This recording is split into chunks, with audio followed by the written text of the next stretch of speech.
화재 경보기는 빠른 진압을 위해서 꼭 필요한 안전장치지만 오작동이 잦았죠. 양치기 소년 취급도 받아왔는데요. 이를 보완한다면서 소방청이 4년 전에 사물 인터넷을 접목한 신종 화재 경보를 도입하겠다고 했습니다. 정작 성능 검증은 없었던 것으로 드러나고 있습니다. 이승배 기자입니다. 지난 2021년 경기도 이천에 있는 쿠팡 물류센터에 불이 나 소방관 1명이 목숨을 잃었습니다. 화재 경보가 울렸지만 관리업체 직원들은 6번이나 비상벨을 껐습니다. 평소 같은 오작동이라고 생각했기 때문입니다. 52명의 사상자를 낸 동탄 주상복합 화재와 근로자 9명이 숨진 인천 남동공단 화재도 마찬가지.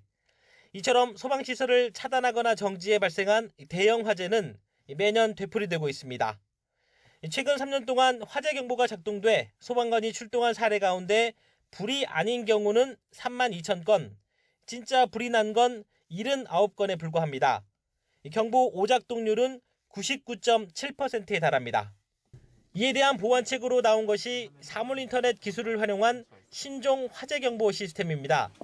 소방청은 지난 2019년 아파트 같은 공동주택까지도 신종 경보 설치를 허용하는 내용의 개정안을 입법 예고하고 규제개혁 사례로 소개했습니다.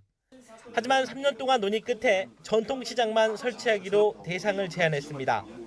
그 이후로 안정성을 들었는데 감사 결과 소방청은 새 경보 시스템 안정성을 검토한 적이 없는 것으로 확인됐습니다. 또 아파트엔 아날로그 감지기를 의무적으로 달도록 했는데 유선 방식 기준을 똑같이 무선에 적용한 것으로 조사됐습니다. 평상시에도 온도 등 데이터를 실시간으로 전송하고 배터리 수명은 10년이 넘어야 하는데 수명을 줄이거나 신호 전송 주기를 늘리지 않으면 무선은 불가능하다고 감사원은 설명했습니다. 감사원은 해당 법령과 기준 개정 추진을 소방청에 통보하고 관련자 징계를 요구했습니다. YTN 이승배입니다.